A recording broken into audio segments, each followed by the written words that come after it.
আসসালামু আলাইকুম বন্ধুরা, আজকে তোমাদের সঙ্গে শেয়ার করব মুগ ডাল রান্নার রেসিপি। আর এইভাবে মুগ ডাল রান্না করলে আমি 100% গ্যারান্টি দিয়ে বলবো 2 মুঠো চাল পাতিলে বেশি করে দিতে হবে। এতটাই লোভনীয় এই ডাল রেসিপি। তো বন্ধুরা, এটা লোভনীয় নয়, খেতেও কিন্তু ভীষণ সুস্বাদু। এই রেসিপির জন্যে আমি গ্যাসের উপর কড়া বসিয়ে নিয়েছি। আর কড়াটা গরম হয়ে গেলেই আমি ওর মধ্যে দিয়ে দেব 1 বাটি পরিমাণ মুগ ডাল। এই মুগ ডালটাকে খুব সুন্দর করে ভেজে নিতে হবে 2 থেকে 3 মিনিটের মতো। আর এই সময় গ্যাসের ফ্লেমটা একদম লো আঁচে রেখেই আমি ডালটাকে ভেজে নেব। এতে করে ডালটা খুব তাড়াতাড়ি লাল হয়ে যাবে না। আর মুগ ডালের যে কাঁচা একটা স্মেল থাকে সেটা চলে যাবে। তো এইভাবে 2 থেকে 3 মিনিট ভেজে নেব। ভেজে নেওয়ার পরে আমি জল অ্যাড করে দেব। জলটাকে দিয়ে একটু হাতার সাহায্যে ভালোভাবে নাড়িয়ে নিচ্ছি। এবারে জলটাকে ঝরিয়ে নিতে হবে। জলটাকে ঝরিয়ে নিয়ে আমি আবারও ফ্রেশ জল কিছুটা পরিমাণ দিয়ে দিলাম ডালটা সেদ্ধ হওয়ার জন্যে। তো বন্ধুরা, জলটা দিয়ে আমি একটা ঢাকনার সাহায্যে ঢেকে দেব।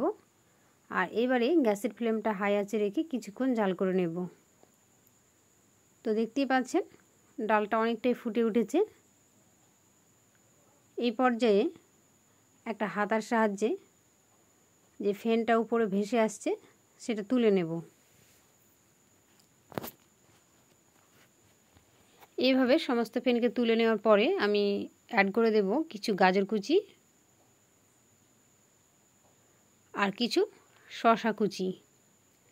বন্ধুরা, এই সময় আমি আর কোনো কিছু গুঁড়ো মশলা অ্যাড করব না, শুধু গাজর ও শসা দিয়েই এটাকে সেদ্ধ করে নেব। লবণ কিংবা হলুদ কোনো কিছু আমি অ্যাড করব না।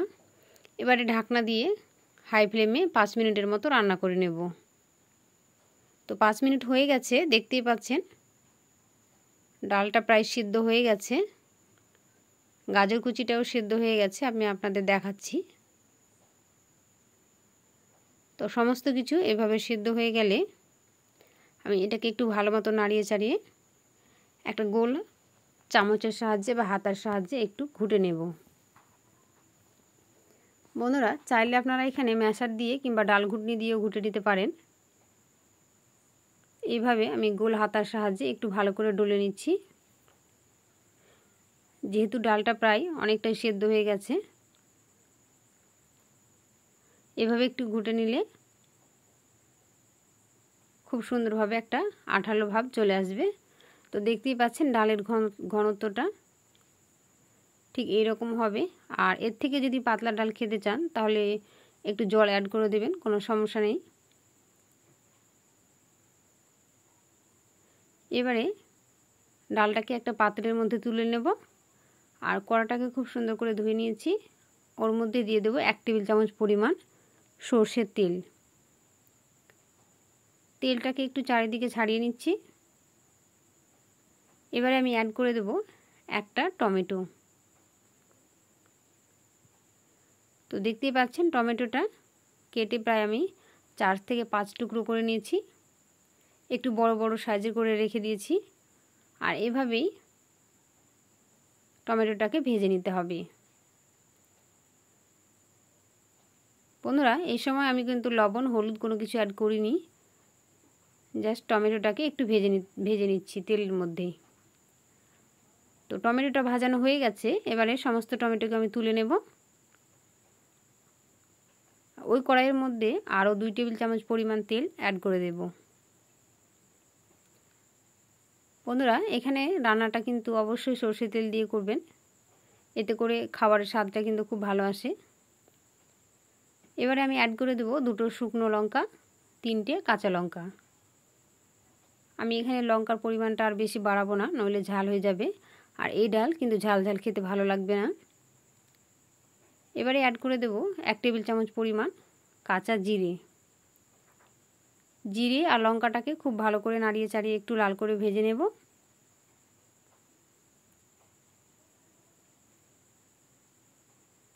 এবারে লাল করে ভাজানো হয়ে গেছে, আমি অ্যাড করে দেবো একটা বড় সাইজের পেঁয়াজ কুচি। আর পেঁয়াজ কুচিটা দেখে বুঝতে পারছেন কুচানোটা আমি কিভাবে কেটে নিয়েছি। এইভাবে ছোট ছোট টুকরো করে কুচিয়ে নিতে হবে। অ্যাড করে দেব কয়েকটা রসুন, আর রসুনটাকে আমি থেতো করে নিয়েছি।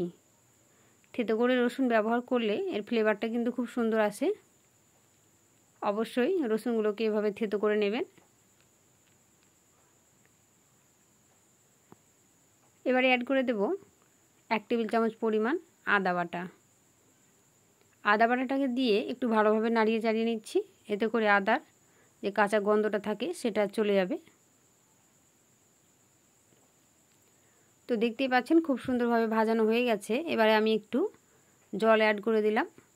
আমি গুঁড়ো মশলা অ্যাড করব, সেই জন্যেই যাতে করে গুঁড়ো মশলাগুলো তলা থেকে লেগে না যায়, সেই জন্য সামান্য পরিমাণে জল অ্যাড করে দিয়েছি। এবারে দিয়ে দেব 1 টেবিল চামচ পরিমাণ লবণ আর 1 টেবিল চামচ পরিমাণ হলুদ গুঁড়ো। তো বন্ধুরা, এই লবণ আর হলুদ গুঁড়ো ব্যাস, আরও আমি কোনো কিছু অ্যাড করছি না, জিরা কিংবা ধনের গুঁড়ো।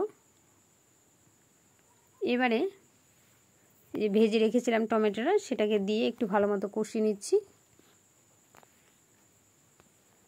আর কষানো হয়ে গেলেই আমি দিয়ে দেব সেই ডালগুলিকে।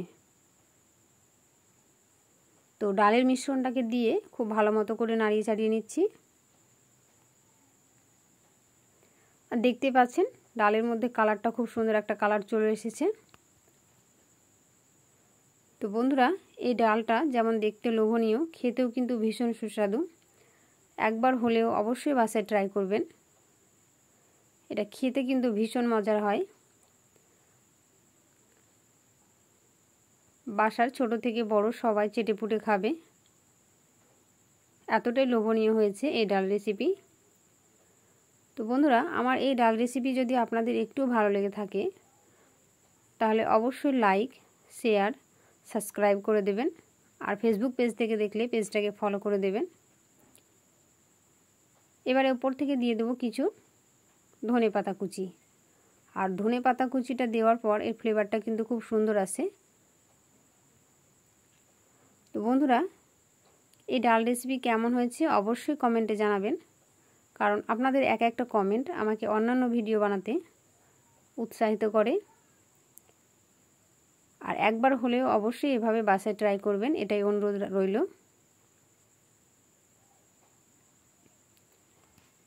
আমার বাড়ির লোকেদের কিন্তু এই ডাল রেসিপি অনেক অনেক পছন্দ হয়েছে, আর মাশাআল্লাহ সবাই চেটেপুটে খেয়েছে।